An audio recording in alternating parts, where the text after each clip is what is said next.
क्रोधित होकर के जल की वृष्टि करना प्रारंभ की तो सुखदेव बाबा वर्णन कर रहे हैं राजा परीक्षित को कि राजन गिरिराज पर्वत के चारों ओर कुंडली बना करके बैठे हैं। कौन? शेषनारायण भगवान, जिससे वो जल चारों ओर न फैले। और एक तरफ अगस्त्य बाबा अंजलि बना करके बैठे जलपान कर रहे हैं और दूसरे स्थान पर भगवान श्री नारायण का सुदर्शन चक्र उस जल को सोखने का कार्य कर रहा था, जिस कारण ब्रजमंडल पर 7 दिवस 7 रात्रि पर्यंत जल की वृष्टि होने के पश्चात भी ब्रजमंडल में धूल उड़ रही थी। प्रेम से बोलेंगे बोलो राधे। अब जैसे मौसम साफ हुआ है, स्वच्छ हुआ है, इंद्र महाराज ने देखा कि ब्रजमंडल में धूल उड़ रही, इसका मतलब है कि प्रभु का मैंने अपराध किया है। नहीं तो इतना सामर्थ्य एक बालक के अंदर तो नहीं हो सकता है। इंद्र महाराज को अब इस बात का ज्ञान हो गया कि मैंने भगवान श्री गोविंद का अपराध किया है। अब मौसम साफ हुआ है, स्वच्छ हुआ है, मेरे गोविंद गिरिराज पर्वत की स्थापना की है और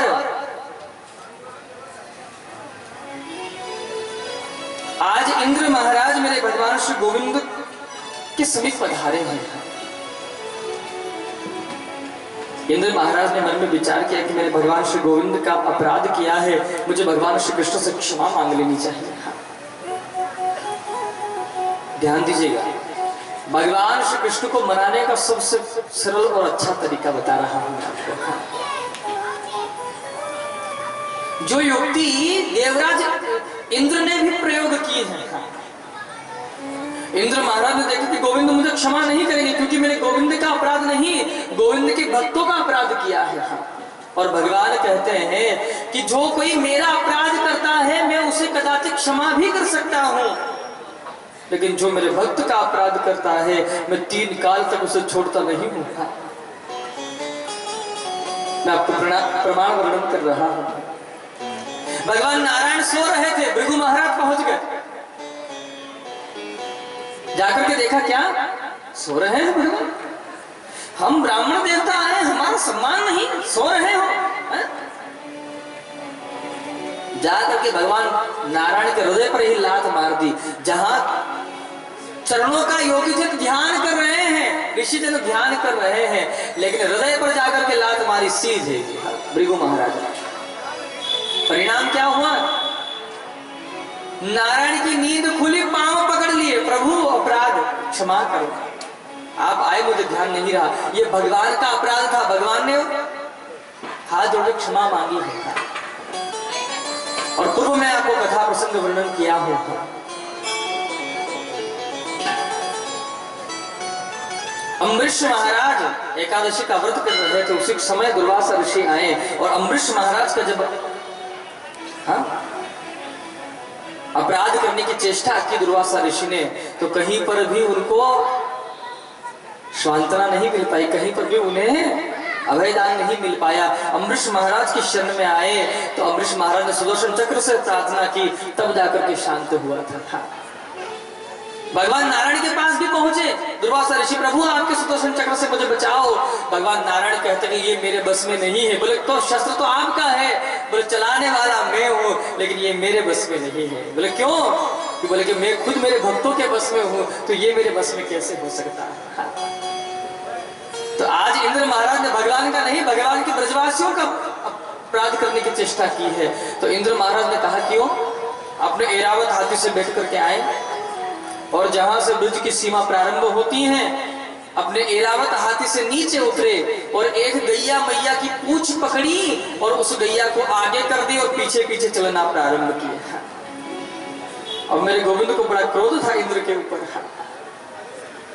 लेकिन जैसे ही गैया को देखे तो मेरे गोविंद उस गैया को देख करके मुस्कुराने लगे। और जैसे ही गोविंद मुस्कुराए, इधर चरणों की ओर दृष्टि गई तो इंद्र महाराज साष्टांग दंडवत कर रहे हैं।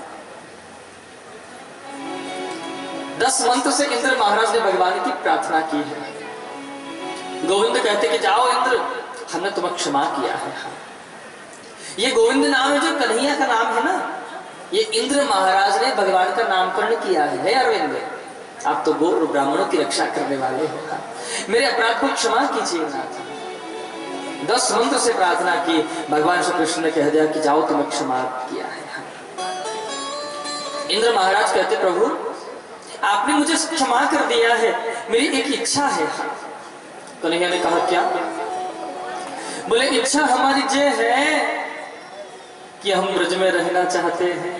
जैसे ही ये बात कही कि मेरे गोविंद मुस्कुरा दिया और इंद्र से बोले अरे इंद्र, जिस व्यक्ति को ऐसी कमरे में रहने की आदत हो, जिस व्यक्ति को डलपन के गद्दे पर बैठने उठने की आदत हो, वो भला यहाँ ब्रज में क्या करेगा? ध्यान दीजिएगा, अगर आपको सुख सुविधा चाहिए तो आप ब्रज कभी ना जाओ। ब्रज भूमि सुख सुविधा का स्थान नहीं है, त्याग के स्थान है, जहाँ भगवान को प्राप्त करने के लिए भी छोड़ा जाए। इंद्र महाराज कहते हैं कि प्रभु कि लग रही आस करूं मैं गवान तलहटी गोवर्धन की मैं। प्रभु मैं यहाँ ब्रज में रहना चाहता हूँ। भगवान ने मना करता नहीं जी। ध्यान दीजिएगा, ब्रज में अगर आप जब भी कभी जाएं तो एक बात का विशेष ध्यान रखें, ये तो वृंदावन का ही अपना एक प्रभाव है, आप ध्यान को क्या रखेंगे, अपने आप ही हो जाएगा।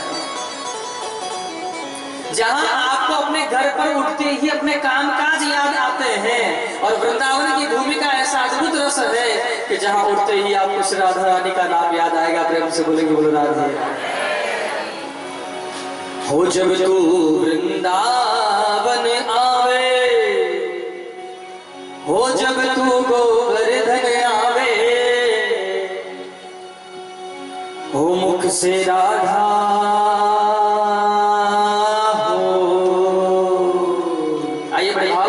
पद का गान करेंगे सभी। हो मुख से राधा राधा गाय लीजे, जब तू वृंदावन आवे, राधा राधा गाय लीजे, जब तू वृंदावन आवे, जब तू वृंदावन आवे, जब तू गोवर्धन आवे, जब तू वृंदावन आवे, जब तू गोवर्धन आवे। ऐसे ही दोनों हाथ में बड़े भाव के साथ में, ओ जब तू वृंदावन आवे, जब तू गोवर्धन आवे, जब तू वृंदावन आवे, जब तू गोवर्धन आवे, मुख से राधा राधा गाय लीजे, जब तू वृंदावन आवे, मुख से राधा राधा गाय लीजे, जब तू वृंदावन आवे, चरणों में शीश झुकाए लीजे, जब तू वृंदावन आवे, चरणों में शीश झुकाए लीजे, जब तू वृंदावन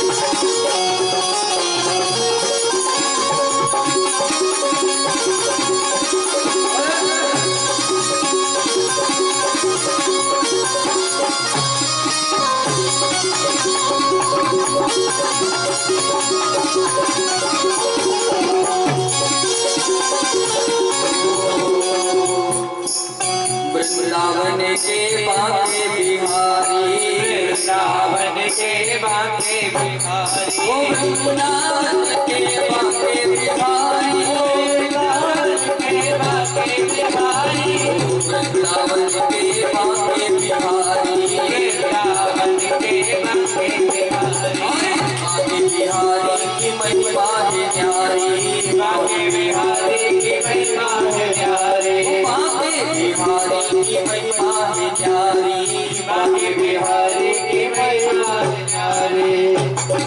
ओ चरणों में शीश झुकाए लीजे, जब तू वृंदावन आवे, चरणों में शीश झुकाए लीजे, जब तू वृंदावन आवे, जब तू वृंदावन आवे, जब तू गोवर्धन आवे, जब तू वृंदावन आवे, जब तू गोवर्धन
जय हो।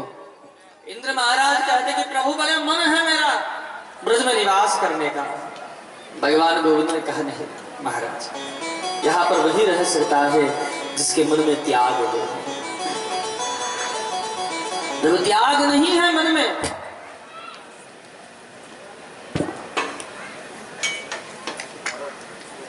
अगर मन में त्याग नहीं है प्यारे, तो वृंदावन जाने का कोई अर्थ नहीं है। वर्णन कर रहे हैं कि इंद्र महाराज ने भगवान गोविंद से बारंबार प्रार्थना की है और भगवान श्री कृष्ण का ये गोविंद नाम इंद्र महाराज ने प्रभु का नामकरण किया है। ऐसी कथा का यहाँ निरूपण, यहाँ से आगे श्रीमद् भागवत महापुराण में महाराज की कथा का निरूपण करते हैं। सुखदेव बाबा वर्णन करते हैं राजा परीक्षित को कि राजा, एक बार की बात है कि मेरे गोविंद ने बंसी बजाना प्रारंभ किया है। जैसे ही भगवान श्री कृष्ण ने बंसी बजाना प्रारंभ किए तो बंसी की आवाज सुनकर जितनी ब्रजवनिताएं हैं, गोपियां हैं, जो गोपी जिस काम को कर रही थी उसे वहीं पर छोड़ी है और भागी है भगवान श्री कृष्ण से मिलने के लिए।